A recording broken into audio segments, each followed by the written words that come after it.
నిన్న అసెంబ్లీలో ముఖ్యమంత్రి గారిని మేము అడిగితే కనీసం సమాధానం రాలే. జనవరి నెలలో 2000 రూపాయల ఆసరా పెన్షన్ ఎగ్గొట్టి ఇవాళ పెన్షనర్లకు మోసం చేసింది. పచ్చి అబద్ధం మాట్లాడారు ముఖ్యమంత్రి గారు. మేము 1వ తారీఖే ఆసరా పెన్షన్ ఇచ్చాం, జనవరి నెల మొత్తానికి ఎగ్గొట్టినాం ముఖ్యమంత్రి గారు అంటే కనీసం నోరు కూడా మెదపలే ముఖ్యమంత్రి గారు. ఒక నెల పెన్షన్ ఎగ్గొట్టేసినారు. 4000 మాట దేవుడరికి కానీ ఉన్న పెన్షన్నే ఎగ్గొట్టినారు. కొండ నాలుకకు మందేస్తే ఉన్న నాలుక పోయిందట. 4000 పెన్షన్కు ఎదురు చూస్తే 2000 పెన్షన్ జనవరి నెలలో మాయం చేసిండ్రు. ఒక నెల పెన్షన్ను ఎగ్గొట్టింది ఇవాళ కాంగ్రెస్ పార్టీ. ఇవాళ పొద్దున మా ఎమ్మెల్యే గారు చెప్తా ఉండే, అంబర్పేట ఎమ్మెల్యే వెంకటేష్ గారు, మా ఇంకా కూడా నా కాన్స్టిట్యున్సీలో పెన్షన్ వస్తలేదన్నా, జనవరి రాలే, ఫిబ్రవరి కూడా వస్తలేదు, వృద్ధులు ఇంటికి వచ్చిపోయిందని చెప్తా ఉన్నారు. అంటే మీరు 6 గ్యారంటీల్లో 2 గ్యారంటీలు అమలైనాయని కూడా ప్రజల్ని మోసపుచ్చుతున్నారు. మీరు ఆత్మ వంచన చేసుకుంటున్నారు, రాష్ట్ర ప్రజల్ని మోసం చేస్తూ ఉన్నారు. ఇది కరెక్టా? 6లో 13 అంశాలు ఉన్నాయి. 13లో జరిగినాయి 2, జరగాల్సినవి 11. ఆ 11 చేసినాకనే మీరు చెప్పాలి. ఒక అంశం ఈరోజు మీరు మహాలక్ష్మి పూర్తి అవ్వడం అంటే ఎప్పుడైనట్టు?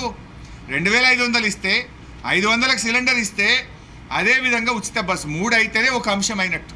కానీ ఒక హామీ అమలైందని పచ్చి అబద్ధాలను నిండు శాసనసభ సాక్షిగా మాట్లాడి ఇవాళ ప్రజల్ని మోసం చేస్తూ ఉంది కాంగ్రెస్ పార్టీ. ఇకపోతే ఇండ్ల విషయంలో 119 నియోజకవర్గాలకు 3500 చొప్పున ఇండ్లు ఇస్తామన్నారు. అంటే 4,16,500 ఇండ్లు. ఒక్కొక్క ఇంటికి 5 లక్షలు వేసుకుంటే 20,820 కోట్లు కావాలి. 20,820 కోట్లు. ఎస్సీ ఎస్టీలకు 1 లక్ష రూపాయలు ఎక్కువ అన్నారు. అంటే అదొక 1,000-2,000 కోట్లు అదనమవుతుంది. అంటే దాదాపు 23,000 కోట్లు కావాలి. బడ్జెట్లో పెట్టింది ఎంత పైసాబ్? 7,000 కోట్ల రూపాయలు. అంటే మీరు ఇండ్ల విషయంలో కూడా మోసం చేసింది. అవసరం 23,000 కోట్లు, బడ్జెట్లో పెట్టింది 7,000 కోట్లు. అంటే ఇందిరమ్మ ఇండ్ల పేరు మీద కూడా బడ్జెట్లో అవసరమైన నిధులు పెట్టకుండా ఇవాళ ప్రజల్ని మోసపుచ్చే ప్రయత్నం చేసినారు. నిరుద్యోగ భృతి, కనీసం ఎక్కడన్నా నిరుద్యోగ భృతి గురించి ప్రస్తావన ఉందండి?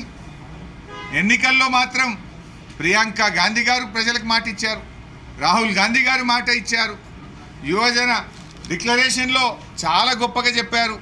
స్వయంగా రేవంత్ రెడ్డి గారు నిరుద్యోగ యువతకు 4,000 భృతి ఇస్తామన్నారు. మరి మీ బడ్జెట్ ప్రసంగంలో ఎందుకు నిరుద్యోగుల్ని మర్చిపోయారు? నిరుద్యోగ భృతి ప్రస్తావన ఎందుకు రాలేదు? ఈ రాష్ట్రంలోని నిరుద్యోగుల పక్షాన నేను ఈరోజు కాంగ్రెస్ పార్టీని అడుగుతా ఉన్నా, సమాధానం చెప్పాలి. నిరుద్యోగ భృతి వెంటనే పెట్టాలి, లేదంటే మీకు ఎక్కడికక్కడ నిరుద్యోగుల చేత నిరసనలు తప్పవని కూడా నేను హెచ్చరిస్తా ఉన్నా.